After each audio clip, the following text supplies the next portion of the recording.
지난주 우리 재직들이 특송하였던 은혜라고 하는 그 전송이 참 은혜로웠습니다. 그죠? 은혜라는 전송이 은혜롭다 라는 말에서 은혜가 무엇을 말하느냐? 은혜는 하나님의 선물을 이제 의미합니다. 하나님의 선물이라. 근데 이 은혜는 단지 선물에만 끝나는 것이 아니라 하나님의 긍휼하심, 하나님의 자비하심을 모두 포함하는 그런 아주 포괄적인 단어라 이렇게 말씀할 수 있습니다. 하나님의 긍휼하심이 없는 은혜는 없습니다. 우리의 삶을 이렇게 돌아보면 하나님의 은혜를 고백하지 않을 수 없습니다. 그래서 예정도 하나님의 은혜에 대한 고백입니다. 그러니까 우리의 삶을 되돌아보면 이 모든 게 하나님의 은혜구나 라고 하는 고백을 할 때 그 의미는 하나님께서 나의 모든 삶을 섭리하시고 또 인도하셨구나는 사실을 고백하게 되는 것입니다. 하나님께서 우리의 삶을 아주 기가 막히게 인도하심에 대한 고백이 은혜이고 예정이라 이렇게 말할 수가 있는 것입니다. 느헤미야가 기록하고 있는 이스라엘 백성들의 이 고백에서 우리는 그 사실을 잘 알 수 있습니다. 우리가 읽은 느헤미야 9장 1절로부터 38절까지의 내용은 아주 의미심장한 내용들을 담고 있습니다. 그래서 우리가 쭉 다 같이 읽어보면서 무엇이 반복되고 있는지 여러분 분명히 이게 알아채셨으리라 생각을 합니다. 그래서 본문을 통해서 의미가 무엇인지 차근차근 살펴보면서 하나님의 은혜 한번 생각해 보고자 합니다. 제가 오늘 말씀의 제목을 돌아보니 하나님의 은혜였습니다 라고 잡았습니다. 1절을 보게 되면 1절과 2절은 회개의 기도에 대한 모습을 나타냅니다. 이스라엘 백성들이 말씀을 읽다가 초막절 절기에 대해서 알게 되었고 초막절 절기 일주일을 지킵니다. 그러고 난 뒤에 다시 한번 다시 모여서 이들이 이제 회개의 시간을 갖는 장면이 이제 본문의 모습인 것입니다. 그러니까 예배의 아름다운 모습을 보여주기도 합니다. 예배 가운데 있어야 될 것이 무엇인지를 보여주는 한 장면이기도 하기도 합니다. 그래서 이 모임을 통하여서 이스라엘 백성들의 진정성 있는 그런 모습을 보게 됩니다. 이들은 금식과 회개의 시간을 갖는데 보게 되면은 굵은 베옷, 금식, 티크를 무릅쓰고 그래서 이방인과 절교하고 완전히 순전한 모습으로 이제 모여서 예배하는 그런 모습을 보게 되는 것입니다. 이들은 서서 자기의 죄와 조상들의 허물을 자복하는 것입니다. 이게 이제 그들이 모인 이유였습니다. 근데 이들이 모여서 어떻게 자신들의 죄를 회개하냐면 그 내용이 참 재밌는데 3절입니다. 이들은 회개의 시간을 갖는데 회개하기 전에 뭐합니까? 4분의 1 동안 율법을 낭독합니다. 그러니까 율법을 낭독할 때 모두 서서 그 율법을 듣습니다. 함께 낭독하기도 하죠. 그러니까 이때의 시간이 중요한 겁니다. 그러고 난 뒤에 4분의 1은 이제 서서 회개하며 회개하는 그런 장면을 보게 되는 것입니다. 그리고 하나님을 경배합니다. 그러니까 하나님을 경배한다는 거, 하나님을 송축한다는 것이 예배의 핵심인데 예배에 나타나는 모습 가운데 하나가 뭐냐면 하나님의 말씀이 선포되어지고 그리고 그 말씀 뒤에 회개, 그 말씀에 순종하여 고백하는 겁니다. 자신의 죄를 회개하고 하나님을 찬양하는 그런 모습들이 이제 3절까지 기록되어져 있는 것을 이제 보게 되는 것입니다. 그러고 난 뒤에 4절과 5절은 메이 사람들의 지도자들이 모여서 4절과 5절은 이제 사람들이 겹치기도 하고 더 있기도 합니다. 그러나 중요한 거는 이들이 모여서 회개에 함께 하나님을 경배하고 송축하고 찬양하는 일을 합니다. 5절까지는 그래서 이스라엘 백성이 모여서 예배하는 그런 모습이 어떠한지를 드러내고 있다고 한다면 6절은 이들이 예배하고 찬양하는 그런 내용입니다. 6절 한번 읽어볼까요? 6절은 참 고백인데 6절을 한번 다시 읽어보겠습니다. 6절입니다. 시작. 오직 주는 여호와시라. 하늘과 하늘들의 하늘과 일월 성신과 땅과 땅 위의 만물과 바다와 그 가운데 모든 것을 지으시고 다 보존하신 모든 천군이 주께 경배하나이다. 아멘. 하나님이 어떤 분입니까? 창조주시고 하나님 어떤 분입니까? 보존하십니다. 창조하시고 보존하십니다. 그러니까 모든 천군이 다 하나님을 경배하죠. 그러니까 모든 만물에게 경배를 받으시는 분이 누구시냐? 하나님이시다라는 것을 드러내는 겁니다. 그래서 이 6절까지의 내용은 이스라엘 백성들이 예배하는 그런 모습들을 보여주고 있습니다. 그런 후에 7절로부터 이 38절까지는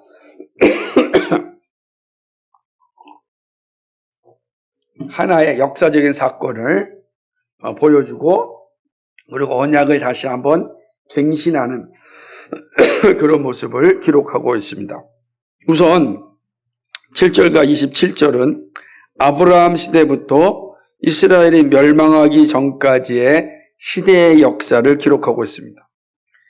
그리고 28절로부터 33절까지는 이스라엘의 멸망과 회복의 시대를 이제 말씀하고 있는 것입니다.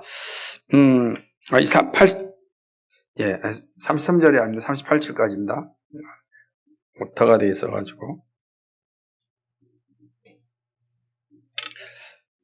자, 그러니까 이 두 시대에 대한 역사를 기록하고, 이제 마지막 38절은 이제 현세에서 다시금 언약을 갱신하는 10장까지 이어지는 것을 이제 보게 되는 것입니다.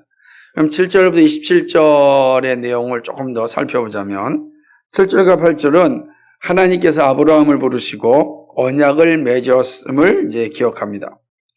아브라함을 부르시고 아브라함이라는 이름을 주셨고, 그에게 약속을 주시고 언약을 맺으시죠. 언약을 맺으시고 언약을 이루시는 그 하나님을 기록하고 있습니다. 9절과 15절은 이스라엘 백성들을 애굽과 광야에서 인도하시고 가나안을 약속하신 하나님의 은혜를 기록합니다. 충분히 읽으시면서 그 내용을 다 이해하셨으리라 생각을 하는 것입니다. 그리고 16절로부터 17절은 이런 하나님의 놀라운 은혜에도 불구하고 하나님을 배신하고 하나님 앞에 교만한 모습과 하나님의 마음을 아프게 하는 이스라엘의 모습들을 기록합니다. 그런데 동시에 하나님의 용서와 은혜와 긍휼 하심이 나타납니다.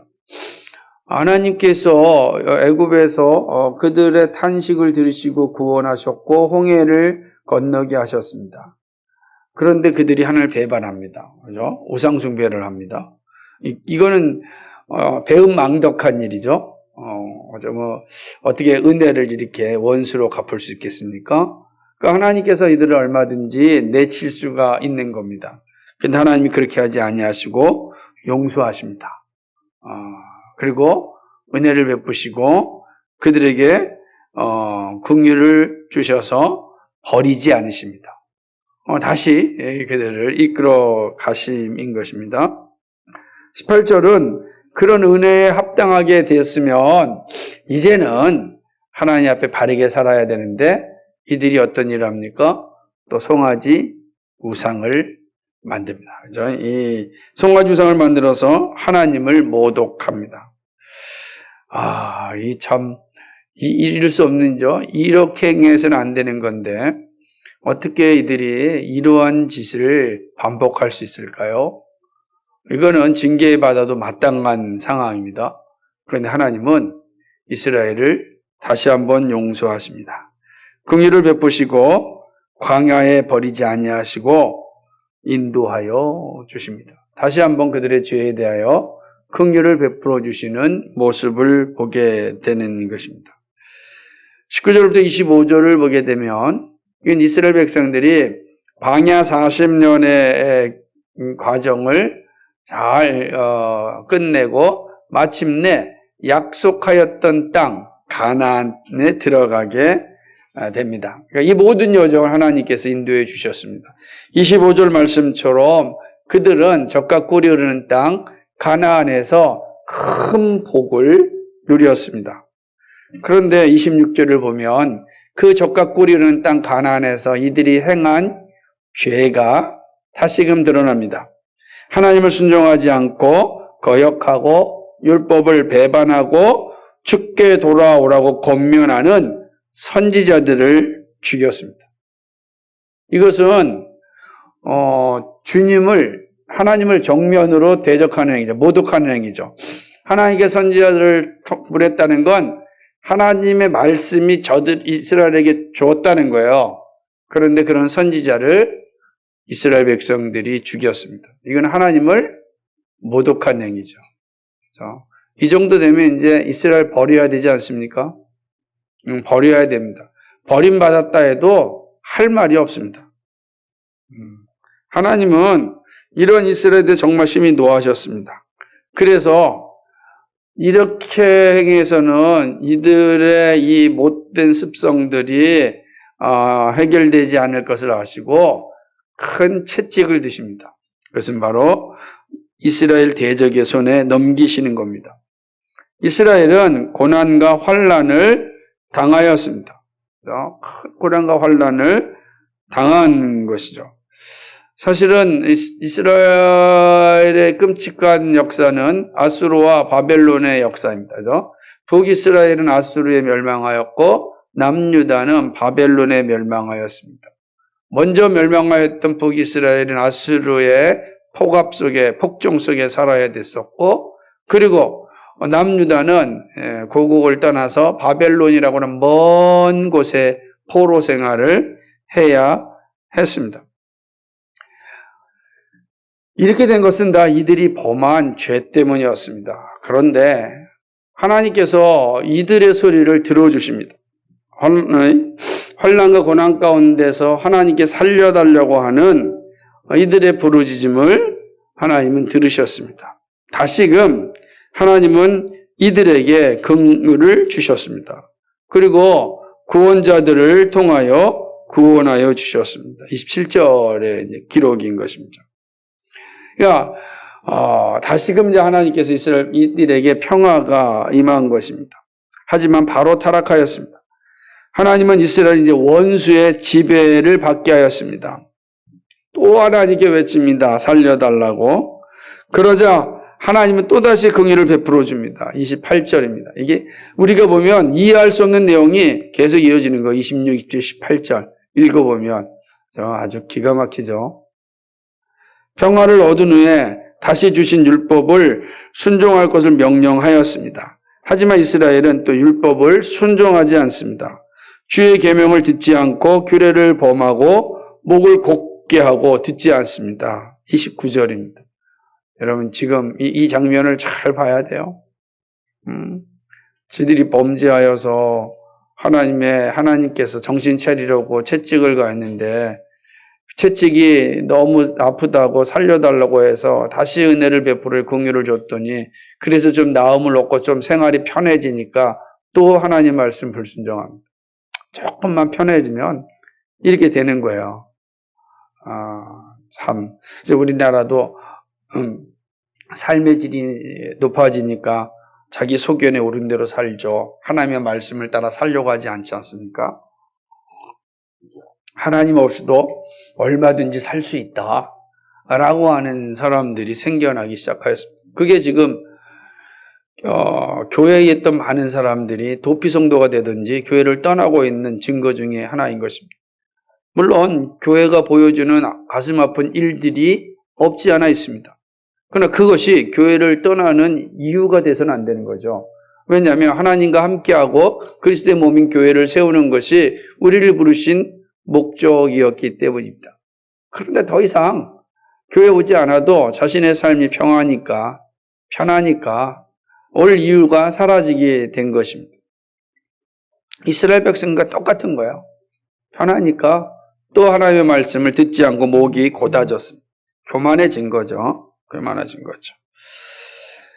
하나님은 이스라엘의 범죄에도 인내하셨습니다. 물론 여기까지도 이스라엘들이 끊임없이 하나님 앞에 범죄함으로 나아감으로 하나님께서 심판을 하셨지만은 짧은 심판을 내리셨단 말이에요. 그런데 더 이상 말씀을 듣지 않게 되자 아주 큰 징계를 하시기로 결정하십니다. 그래서 열방 사람들에게 이스라엘을 넘기는 일이죠. 앞서 말씀드린 아스루와 그리고 바벨론으로 이스라엘 백성들이 이제 흩어지게 되는 것입니다. 물론 하나님은 전부 멸하시지 않습니다. 왜 그렇습니까? 하나님은 은혜로우시고 불쌍히 여기시는 분이기 때문에 그런 것입니다. 그러니까 열방에 다 흩어져서 살게 되는 거예요. 하나님께서 약속의 땅 가나안 주셨어요. 젖과 꿀이 흐르는 땅을 주셨어요. 열방에 가장 큰 영향력을 미치는 다윗과 솔로몬의 왕국도 누리게 하였어요. 그런데 이들이 그 영광에 취해서, 그죠?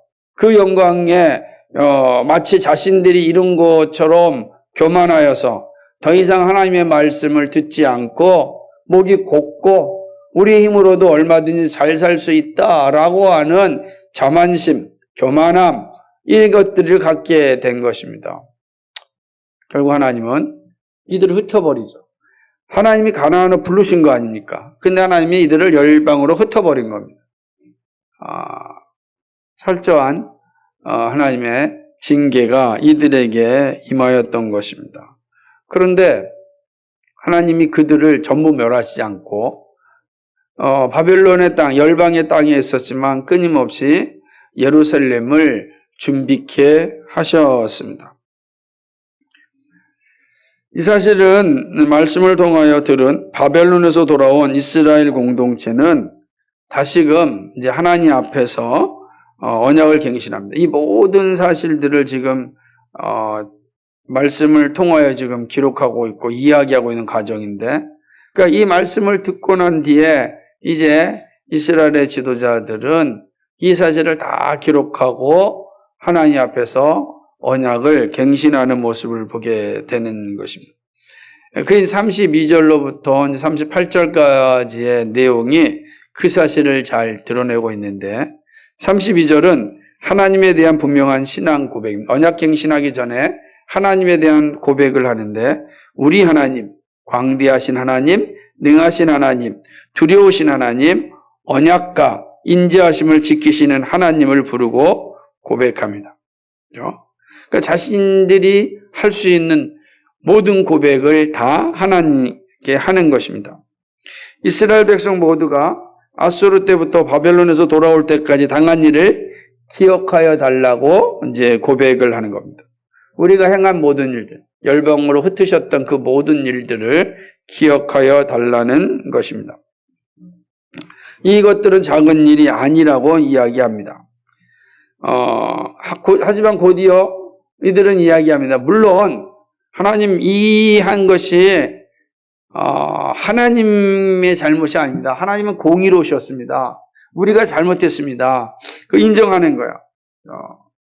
우리들이 문제였지 하나님은 공의로웠습니다. 우리가 악을 행하였기 때문에 이러한 고생과 고난과 환난이 우리에게 있었습니다. 이렇게 자백을 합니다. 무슨 말이냐면 하나님을 향해서 고백하고 난 다음에 하나님 우리가 당한 일들을 기억하여 주십시오라고 말하는데, 그 우리가 당한 일들이 하나님 때문에 일어난 것이 아니라 우리 때문에 일어났습니다 라는 것을 고백하는 거예요. 아주 이스라엘 백성들은 철저하게 이제 하나님 모든 것들이 우리로 말미암아 일어났는데 하나님께서 우리에게 은혜를 베풀어 주셔서 오늘 우리가 이 자리에 있게 되었습니다. 하나님 우리에게 큰 복을 주셨고 기름진 땅을 우리에게 주셨지만 우리가 불순종함으로 말미암아 이 땅에서 종으로 살게 되었습니다. 이 가나안 땅을 하나님이 이스라엘에게 주셔서 너희의 것이다 라고 주셨는데 이스라엘 백성들이 그 땅에서 하나님의 말씀을 불순종하고 하나님의 말씀대로 살지 아니하므로 그 땅의 주인이 바뀌어버리고 만 거야. 그래서 이방인이 아스루와 바벨론이 이 땅의 주인이 되어가지고 이 땅의 모든 곡식물들을 다 가져가는 겁니다. 이스라엘은 끊임없이 조공을 했단 말이에요. 이스라엘은 아름다운 것들을 다 바벨론의 아수르에 조공하며 살 수밖에 없었습니다. 그러니까 주인이 종이 된 거예요. 졸지에 주인으로 하나님이 가나안 땅을 줬는데 그 주인이 종이 되어가지고 원래 종들을 섬기는 주인이 되어버리고 만 것입니다. 그러니까 이 사실을 고백하는 겁니다. 하나님 우리에게 이 모든 걸 주셨는데 우리의 죄로 말미암아 우리가 이 땅에서 종으로 살게 되었습니다. 라고 이야기하는 것이죠. 이거는 이스라엘 백성들의 철저한 회개인 겁니다. 하나님이 주신 것을 우리가 누리지 못하였습니다. 하나님 용서해 달라는 회개죠.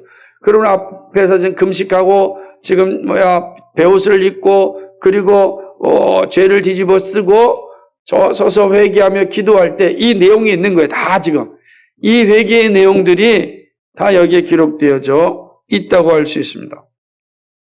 38절은 이 모든 것에 대하여서 이 사실을 기록하고 견고한 언약을 세우고 임봉합니다. 방백들과 네이 사람 그리고 제사장들이 율법에 온전히 순종하겠다는 의식으로 도장을 찍습니다.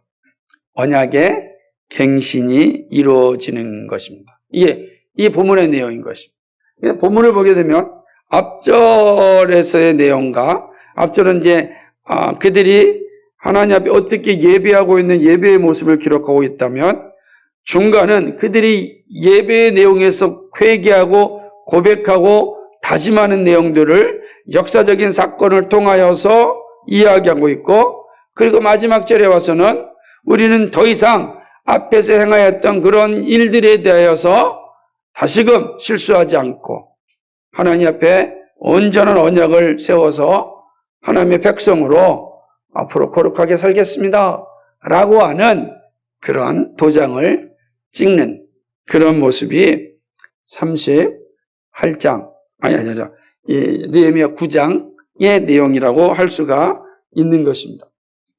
본문은 이스라엘 백성들이 말씀을 읽고 철저하게 회개하고 다시금 언약을 갱신하여 믿음으로 살겠다는 그런 말씀입니다.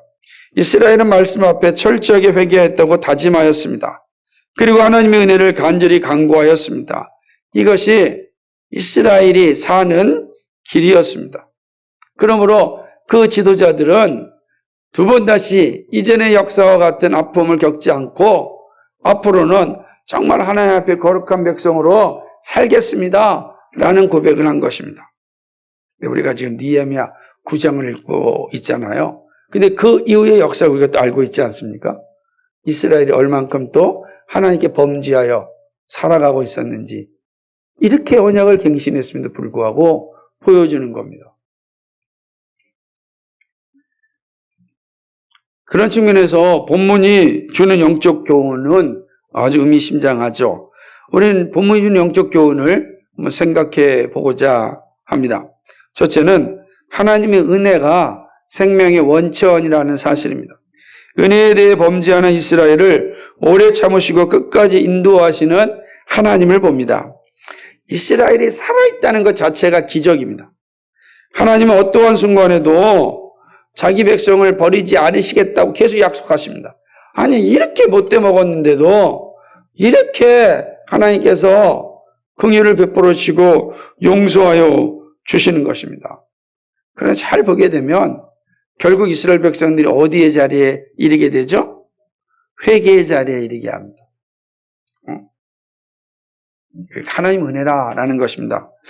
하나님의 은혜가 생명의 원천임을 기억해야 합니다. 한없는 은혜가 우리를 살게 합니다. 새하늘과 새 땅의 영광은 하나님의 은혜가 있기에 얻을 수 있습니다. 영생은요, 오직 하나님의 은혜입니다. 다른 길이 없습니다. 오직 하나님의 은혜가 모든 생명의 원천입니다. 왜 그렇습니까? 하나님이 버리시면 끝납니다.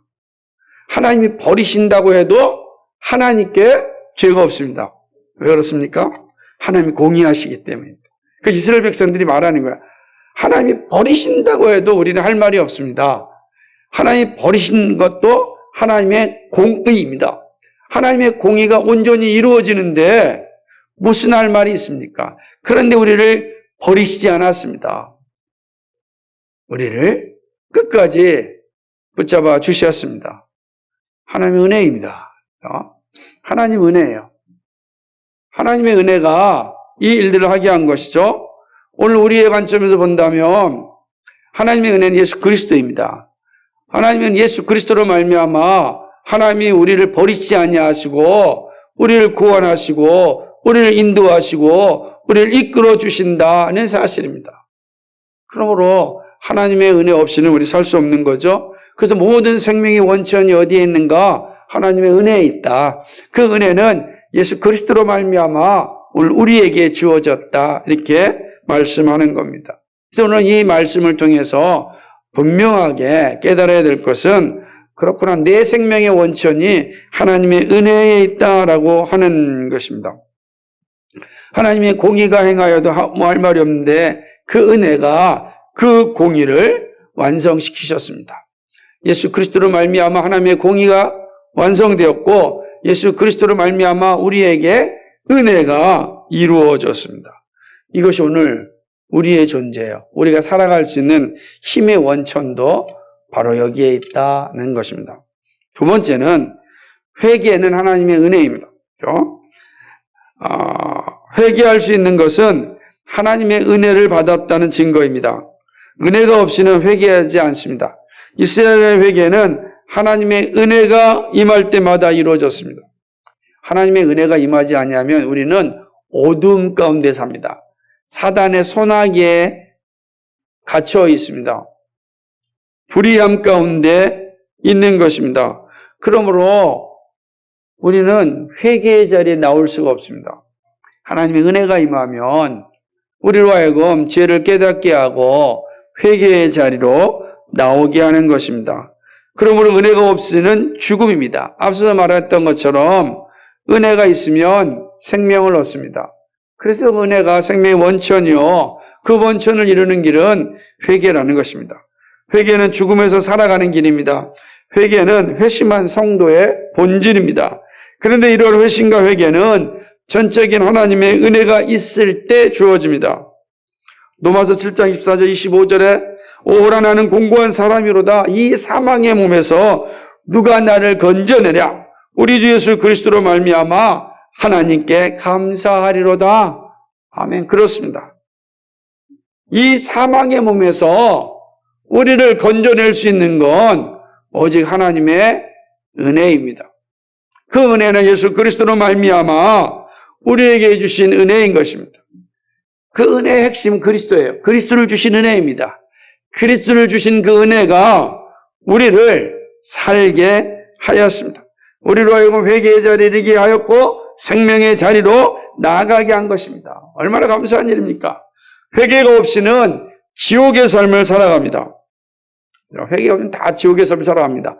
그것이 마치 천국인 것처럼 착각하며 살거든요. 그래서 예수님이 오셔서 하신 말씀이 뭡니까? 회개하라. 천국이 가까웠느니라 말씀하신 거예요. 사람들이 살고 있는 그 상태는 지옥을 경험하는, 지옥을 사는 것이고 지옥에 들어가는 것입니다. 회개하라. 회개하지 않고서는 결코 천국을 볼 수 없고 지옥을 떠날 수 없습니다. 그런데 이 회개는 하나님의 은혜가 있어야 이루어지는 것입니다. 하나님의 은혜가 임하면 회개가 이루어지고 회개한 사람들은 믿음과 거룩의 자리로 나아갑니다. 회개해야 믿음의 자리로, 회개해야 거룩의 자리로 갑니다. 그러므로 회개는 믿음과 거룩의 자리로 가는 통로입니다.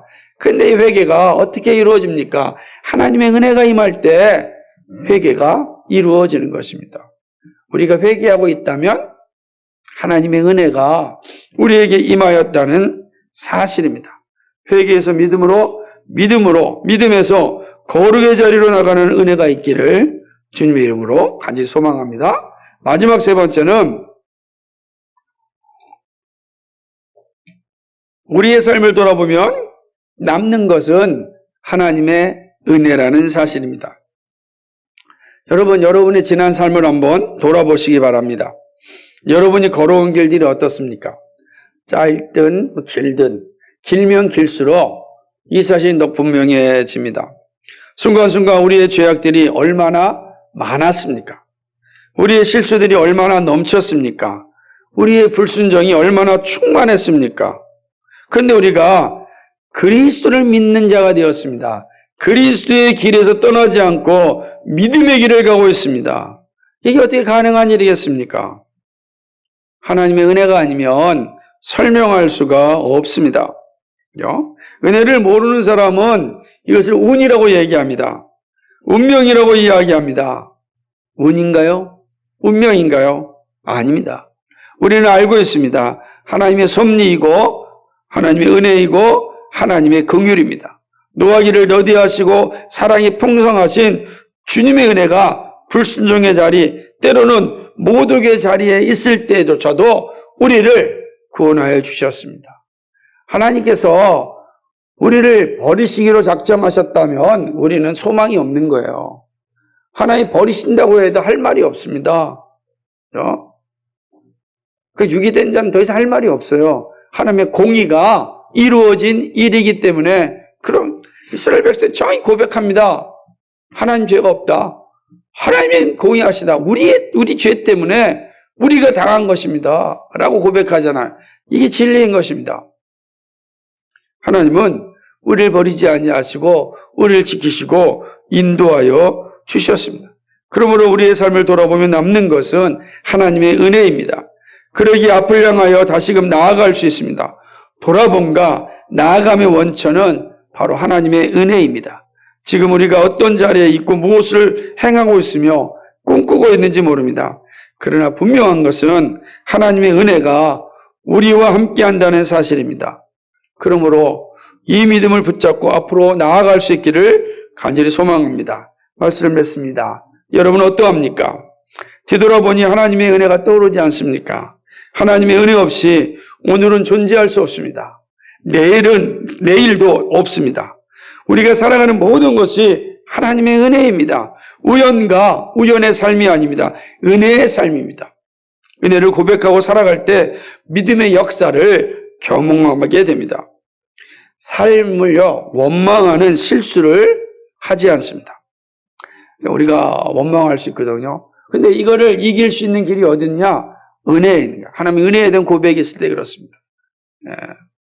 어저께 이제 저희 작은 어머니가 교회를 방문하였어요. 올해 86인데 이 지하철을 타고 여기까지 오셨어요. 이야기를 하면서 제가 감사하다라고 고백한 게 있습니다.